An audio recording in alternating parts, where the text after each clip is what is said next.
Today we're going to talk about projectile motion, angled launches. In the last video we talked about projectile motion only through horizontal. Today we're going to add an extra step. So let's get right into it. A projectile is launched at 18 meters per second at a 30-degree angle. Find the horizontal range. I'm going to go ahead and let you pause the video, try to attempt it on your own, and then once you've attempted, we'll come back and work through it.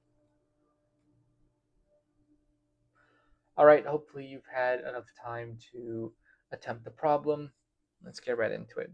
So first thing first, we want to separate our initial velocity into our components. So we have V initial is 18 meters per second.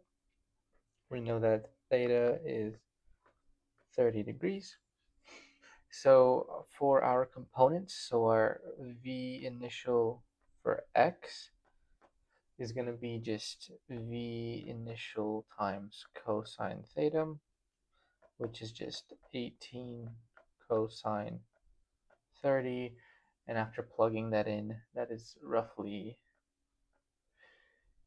15.59 degrees. So now let's find our VI in our y direction.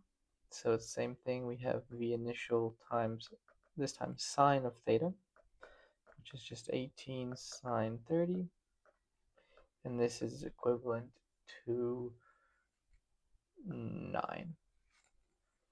So what this means is that if this is our initial velocity, we have split this up into our V initial x and then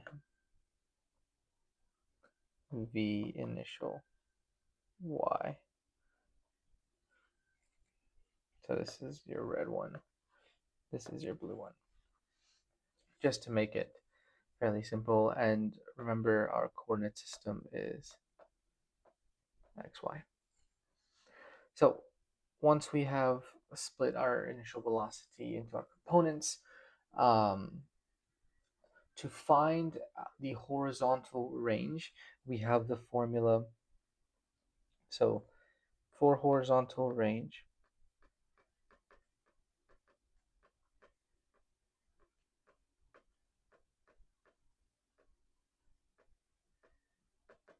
we have the formula x is equal to v initial t. However, we don't know how long the time of flight is, so we need to first find t. So with the given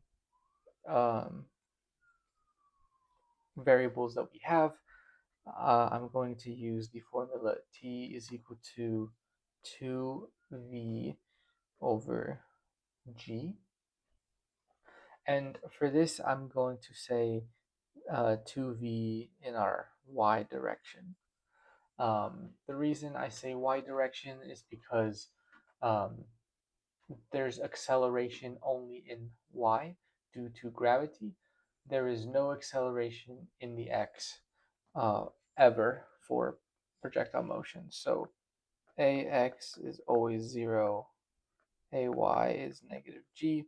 Because there's a negative y, and we're using g here, I'm going to use our vertical velocity.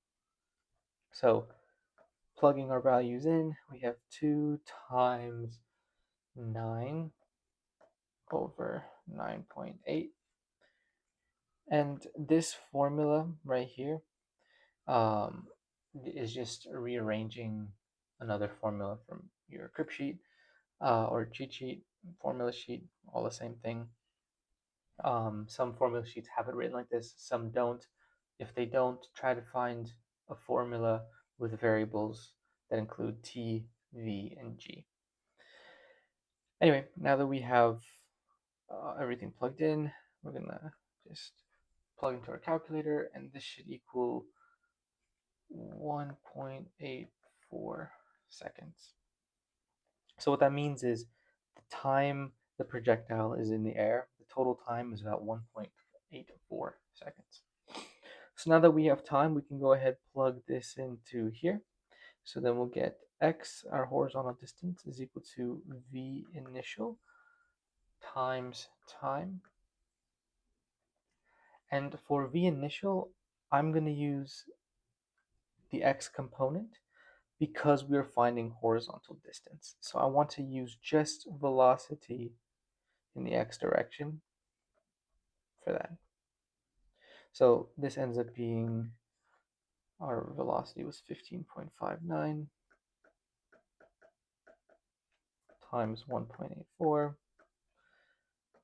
Our horizontal range or distance traveled horizontally, it comes out to be 28.7 meters. And there you go. That is our answer. So notice how we had to find another variable, t, before we could find what we were actually looking for here. That is very common in physics, where you kind of have to find multiple steps before you go to your final answer. But hopefully that makes sense. So yeah, let's go on to our next problem. So we have a projectile is launched at 22 meters per second at an angle of 60 degrees. Find the time of flight and maximum height of the projectile. So again, go ahead, pause the video, try to solve it on your own, and then come back and we'll work through it. All right, hopefully you had enough time to solve the problem. Let's get right into it. So first things first, I'm going to split my initial velocity of 22 meters per second into my components. So I'm going to have Vix, which is just Vi cosine theta, which is equivalent to 22 cosine 60, which is equal to, once we plug it in,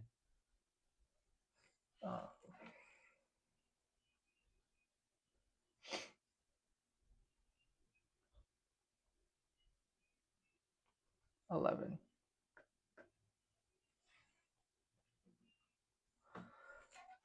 And now let's find our y.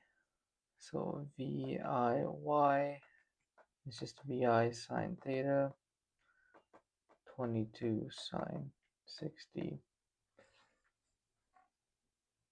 and this is equal to roughly 19.05. All right, so this problem is asking for both time of flight and maximum height. So first off, let's find the time it takes to get to the peak, to the vertex of the pathway. The reason we do that is because we are given um, initial velocity of Vy, which is what this right here.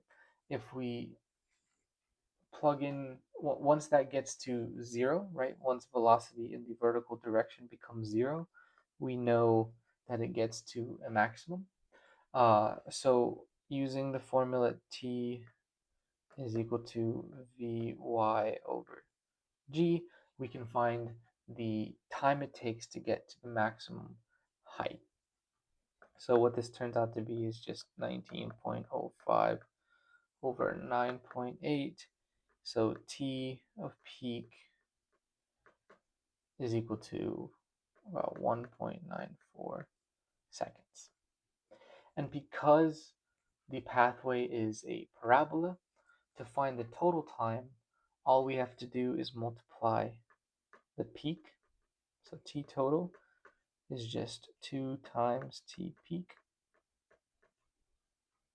and that is just 1.94 times 2, which is equal to 3.88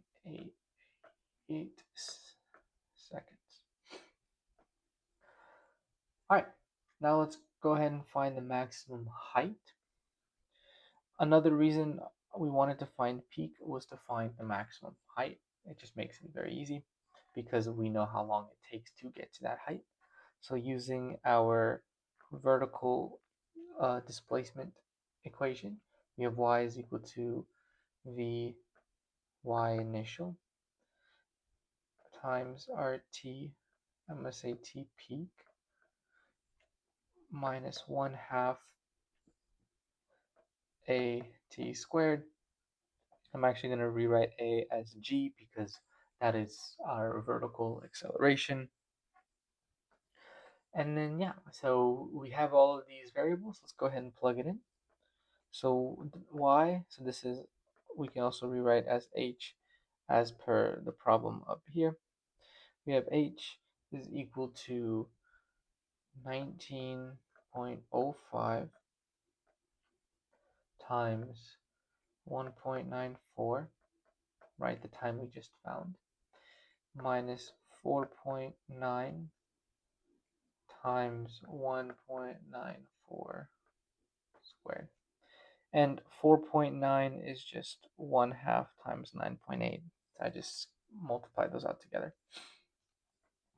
So once you plug everything in, you get your h, or your max height, is roughly 18.5 meters high. And there you go. That is your answer. So notice how for this problem we had to find, there's two different times we found, the time total, the time height, um, and knowing exactly where the time is, we were able to find the position of that projectile at any time. All right. Next video, we're gonna do more projectile motion problems, but these are gonna be harder problems. This is how it's gonna show up on your exam, whether it's on your AP exam, Calculus 1, sorry, not Calculus 1, Physics 1 exam in college. Um, Make sure you check out this next video because I'm gonna be going through the most common hard problems that college board and schools love to give. So make sure you check out that next video. And if you are still stuck, check out my last few videos on projectile motions where I talk about horizontal launches and projectile motion basics. And with that, have a great day, and I'll see you next time.